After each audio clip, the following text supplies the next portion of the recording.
Buen día. El día de hoy veremos el tema de enfoque epidemiológico de la materia de epidemiología, impartido por su profesora, enfermera especialista, Brenda Valdés Carlos. Primeramente veremos una reflexión que dice así: una onza de prevención vale más que una libra de cura. Benjamin Franklin. ¿A qué se refiere esta reflexión? Pues que es mejor prevenir que curar. Es mejor tener buenos hábitos de salud para evitar enfermarnos. Por ejemplo, ¿se puede prevenir el cáncer de pulmón? Claro que sí. ¿Cómo se puede prevenir?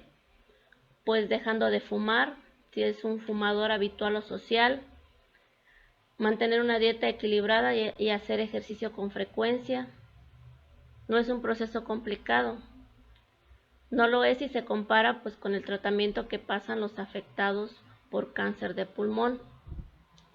Entonces, esta reflexión va muy acorde al tema de enfoque epidemiológico, porque este principalmente va encaminado a lo que es la prevención de enfermedades. Vemos el siguiente concepto, que es el concepto de salud. La salud es un estado de completo bienestar físico, mental y social, y no solamente la ausencia de afecciones o enfermedades. Este es un concepto de la OMS que tiene desde 1948. El bienestar físico tiene que ver pues con nuestro cuerpo, el alimentarnos correctamente y hacer ejercicio, nuestro cuerpo va a funcionar adecuadamente. La salud mental tiene que ver con nuestra mente propiamente dicho.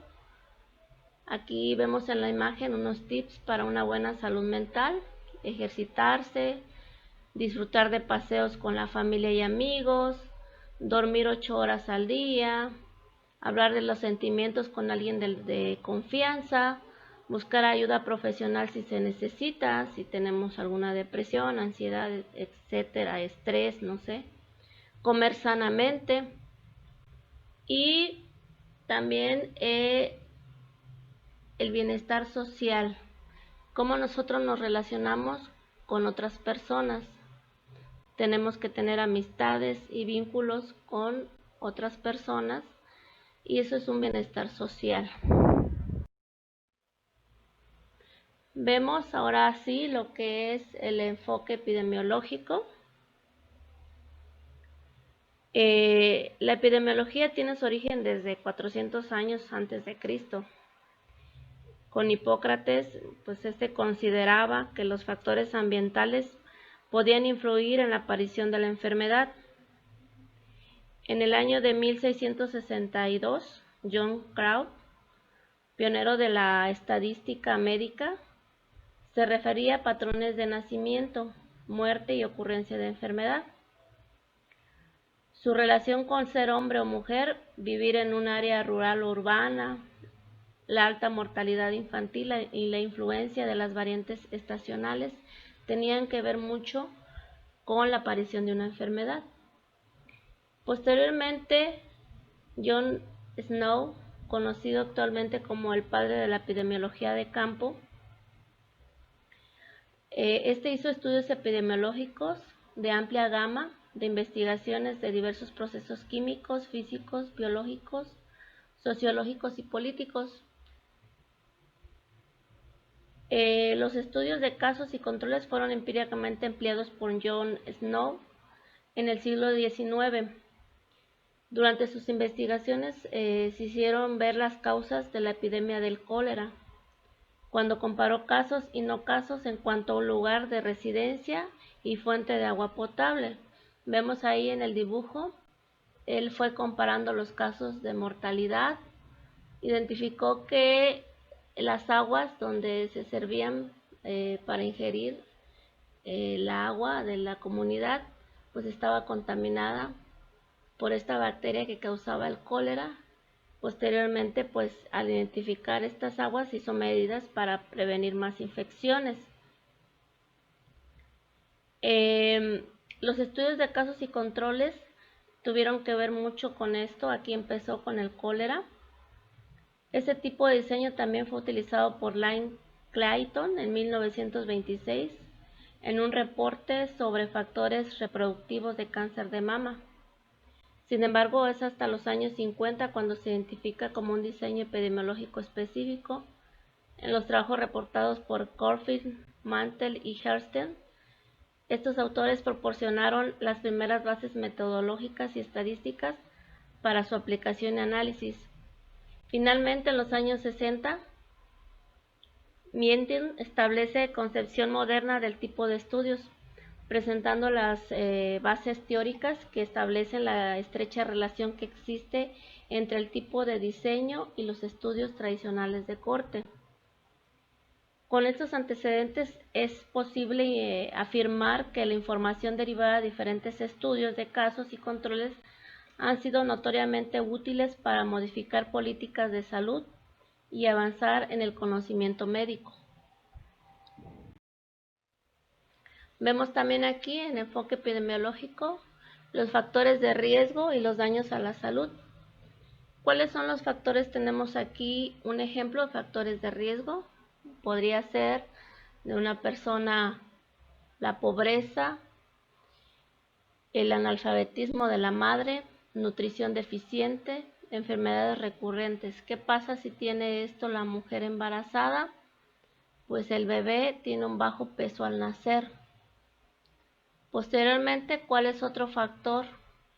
La pobreza, igualmente el bajo peso al nacer, el analfabetismo de la madre, el destete prematuro del recién nacido y el agua de consumo. Esto le va a causar una infección gastrointestinal.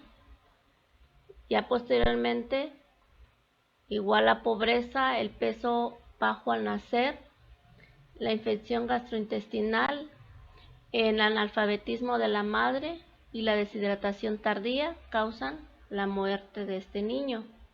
Entonces, como una cascada que va desde identificar factores de riesgo que pueden ocasionar una enfermedad. Posteriormente se viene la muerte si es que no se modifican esos factores. Vamos a ver concepto de definición de caso. Vemos una definición de caso es un conjunto de criterios estandarizados para clasificar si una persona tiene una enfermedad en particular, síndrome o otra condición de salud. Algunas son utilizadas para la Vigilancia Nacional de Salud, estandarizadas. Vemos aquí, podemos decir, una definición de caso, cumple con los criterios estandarizados. Al identificar una enfermedad, vemos que tiene signos y síntomas. Ese es un criterio. Por ejemplo, para lo que es ahorita la pandemia del COVID-19, ocasionado por el virus SARS-CoV-2, ¿cuáles son los síntomas? Pues la fiebre y fatiga, la tos seca, la disnea o dificultad para respirar. Esos son los criterios que vamos a evaluar para decir que puede tener esa enfermedad. Y estos criterios se utilizan para también la vigilancia epidemiológica y evitar más casos de contagio. Para crear una definición de caso tendremos que hacer una descripción de los signos y síntomas más significativos de la enfermedad en cuestión y de las determinaciones de laboratorio necesarias para confirmarlo. Eso sí es una enfermedad conocida.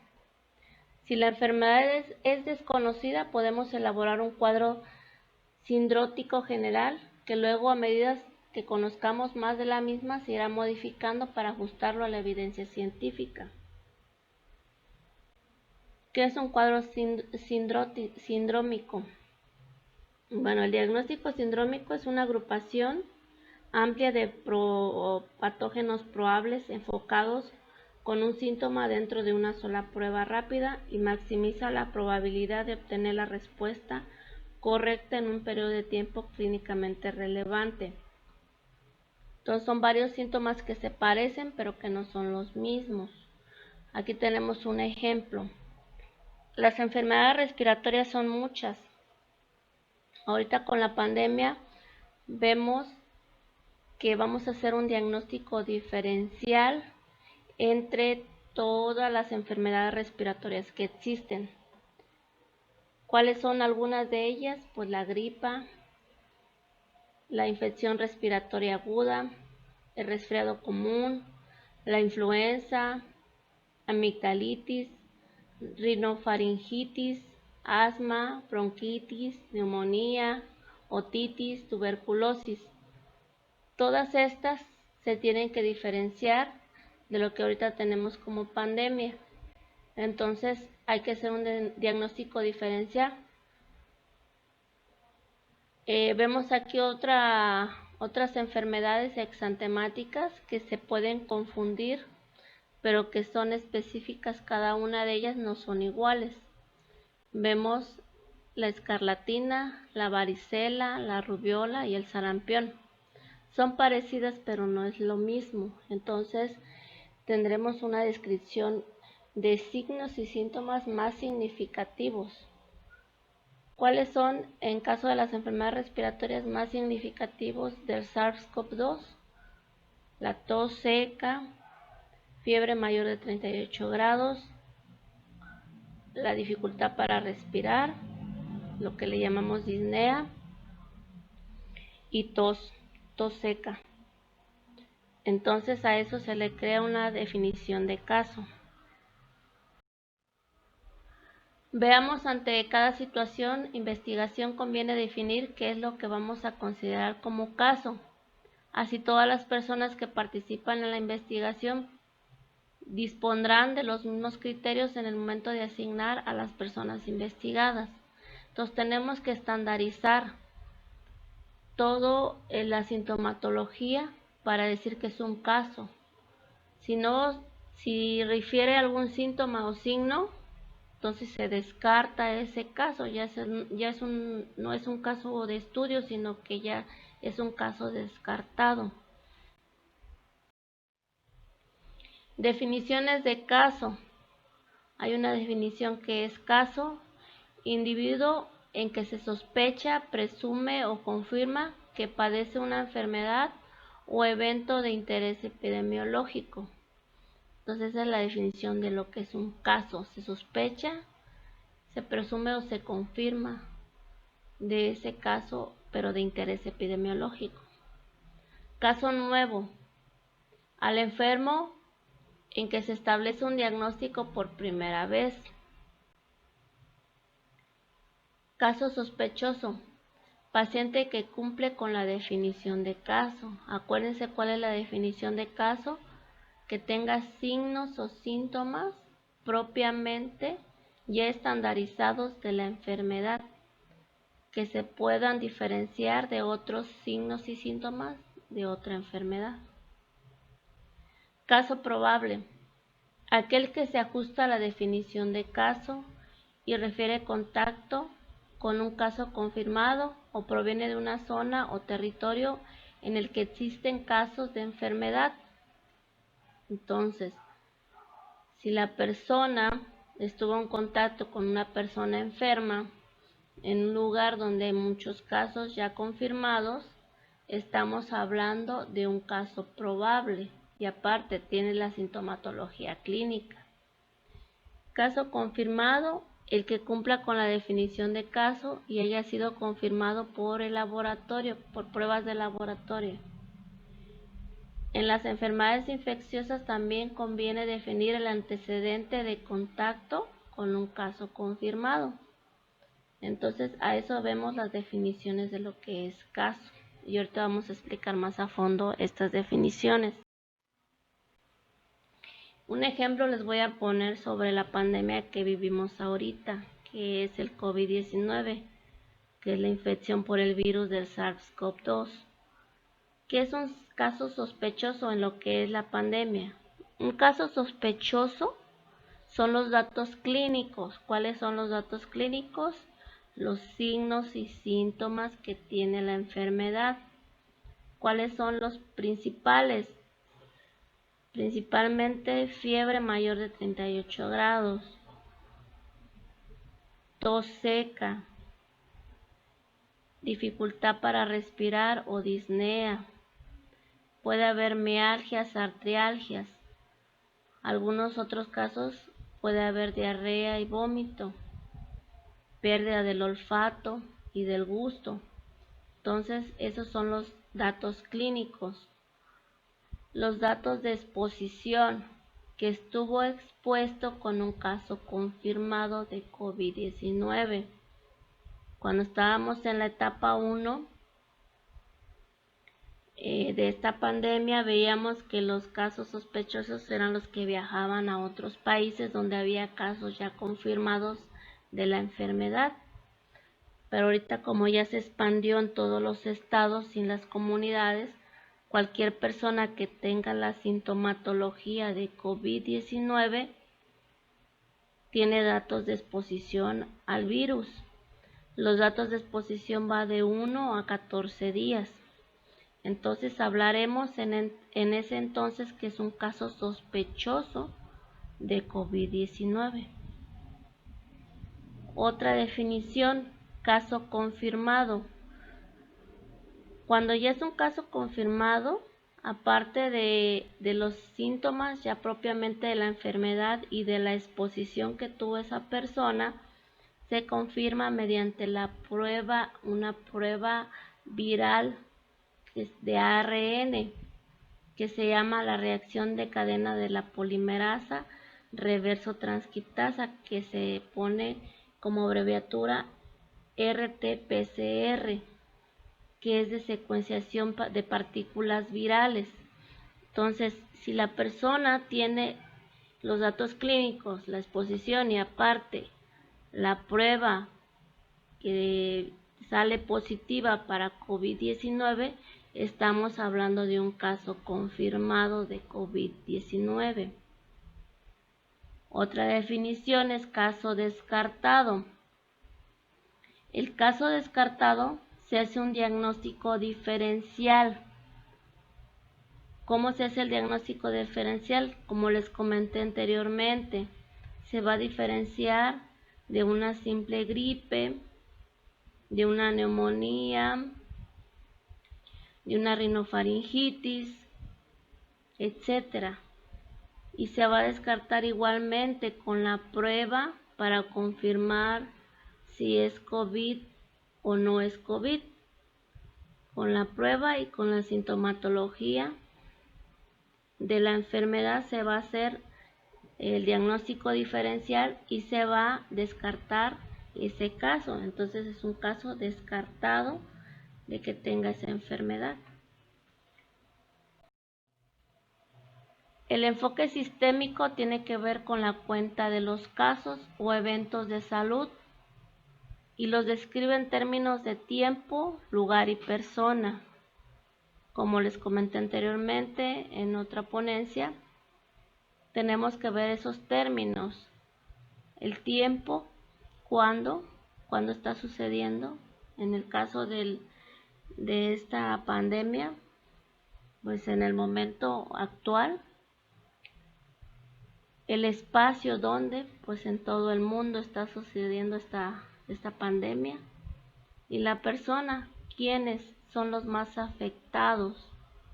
Las personas mayores de 60 años, las mujeres embarazadas, las personas que tienen enfermedades crónico-degenerativas. Divide el número de casos por un determinador para calcular las tasas y compara las tasas en el tiempo o para los diferentes grupos de personas. Lo de las tasas de incidencia y tasas epidemiológicas lo vamos a ver en el siguiente tema, pero aquí tenemos una definición, que es una tasa, es una proporción en la mayor parte de los casos con una dimensión adicional, mide la ocurrencia de un evento en una población en un periodo de tiempo multiplicado por una constante. Los casos o eventos en un periodo dividido entre la población a riesgo en ese periodo multiplicado por 10. Entonces, por ejemplo, en la enfermedad del dengue, los casos o eventos en un periodo sería de 100 personas, solamente 10 casos hubo de dengue. ¿Cuál es la población en riesgo? Las 90 personas que no están infectadas por dengue tienen riesgo de infectarse por dengue, porque 10 de las personas que habitan esa población están infectadas. A eso se refiere la tasa epidemiológica. El estudio epidemiológico lo debe realizar el médico que atiende el caso, o si existe un epidemiólogo en la unidad donde se detecta el caso, este deberá realizarlo. En situaciones especiales se solicitará apoyo al epidemiólogo de la jurisdicción de la Secretaría de Salud correspondiente. Entonces, todo esto lo manejan los médicos, propiamente hacen su diagnóstico diferencial, lo que es su estudio de caso, identifican la enfermedad y realizan notificación para prevenir posibles casos que existan en determinado tiempo específico en determinada población. Componentes de una definición de caso de brote. Lo que les comenté anteriormente, y esto sería un resumen. ¿Cuáles? Primeramente, los criterios clínicos. De nuevo vuelvo a lo mismo, la sintomatología clínica en lo que es en el virus del SARS-CoV-2 que causa COVID. ¿Cuáles son estos criterios clínicos? Fiebre, tos seca, dificultad para respirar, pérdida del olfato del gusto, mareos, diarrea, dolores musculares, dolor de cabeza, dolor en la garganta, etc. ¿Cuál es otro punto importante? Las limitaciones del tiempo, lugar y persona. El tiempo tiene que ver mucho, el espacio donde está sucediendo y las personas que son afectadas. Criterios clínicos que deben incluir pruebas de laboratorio. Entonces, para un caso sospechoso, para que este sea confirmado, tiene que haber una prueba, que es la prueba para COVID, por ejemplo, en lo que estamos viviendo la pandemia, para que este ya sea un caso confirmado y no solamente un caso sospechoso. También vemos el concepto de la población de estudio. Es un subconjunto de población general, lo que llamamos en epidemiología la población diana, que se tiene interés en estudiar y se haya definido en términos de lugar, tiempo y criterios de selección. Si la población de estudio incluye casos de enfermedad, deben especificarse los criterios diagnósticos utilizados. Sin embargo, en la mayoría de las ocasiones, esta población es muy amplia para poder estudiarla, por lo cual necesitamos elegir un número menor de individuos, en lo que se denomina muestra, y es realmente el conjunto de individuos que vamos a estudiar. Entonces, para una población diana, tenemos que ver en dónde está identificada esa enfermedad, el lugar donde se está identificando la enfermedad, el tiempo y los criterios de selección. Posteriormente no se va a estudiar toda la población, sino solamente las personas que tienen los criterios diagnósticos para estudiarse. Y a este tipo de población se le va a llamar muestra, porque no va a ser toda la población, sino una muestra de esa población para llevar el estudio epidemiológico. ¿Cuáles van a ser los usos del enfoque de riesgo epidemiológico? ¿Qué nos va a ayudar a estudiar el enfoque epidemiológico? Dentro del sistema formal de atención en salud, ¿qué vamos a tener? ¿Qué necesitamos como sociedad y como país? Aumento de la cobertura de los servicios de salud. Sabemos que los servicios de salud se tienen que unificar, hacerse solamente un servicio universal de salud. y que este va a estar encaminado a todo mexicano, independientemente de su condición social o laboral, el acceso efectivo y con calidad a los servicios de salud.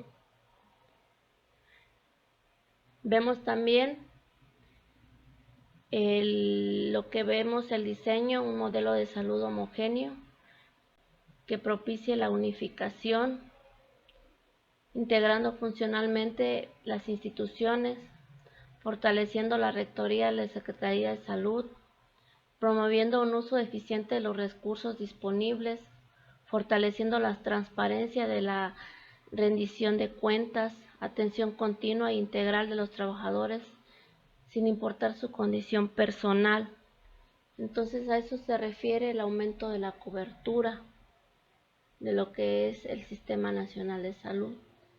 Mejoramiento de los patrones de referencia. Tenemos que mejorar la comunicación que hay entre hospitales y clínicas para referir a los pacientes. Modificación de factores de riesgo. ¿Cómo los vamos a modificar? Pues con estilos de vida saludables, con promoción a la salud, educación de la salud. Reorganización de los sistemas de salud en los niveles regional y nacional. Tienen que reorganizarse los sistemas de salud para tener un criterio universal y que todos los individuos se vean beneficiados con este sistema de salud. Adiestramiento del personal de salud. Todo el personal de salud tiene que estar capacitado para prevenir este tipo de brotes epidemiológicos y ayudar a la población. Vemos también lo que fuera del sistema formal de atención de salud, el autocuidado y la atención a las familias. Tenemos que educar a la población de cómo cuidarse, alimentación sana, hacer ejercicios, la higiene personal, evitar hábitos que puedan dañar su salud, atención comunitaria, a todas las comunidades, tener enfoque con esa atención que se les da. Políticas intersectoriales, que tiene que ver con el apoyo personalizado, los beneficios garantizados, el acceso preferentemente a la oferta pública, la intervención integral, diferentes prestaciones a la misma familia, prestaciones de salud de acuerdo a sus necesidades, gestión intersectorial, diferentes proveedores en la misma intervención, coordinación de sistema, institución coordinadora no sectorial, educación local y gestión de la información para que la población esté bien informada. Bueno, eso es todo sobre el tema de enfoque epidemiológico. Cualquier duda, comentario o aportación, comunicarse conmigo por plataforma, vía WhatsApp, por algún medio que ustedes gusten. Estoy a sus órdenes para cualquier duda.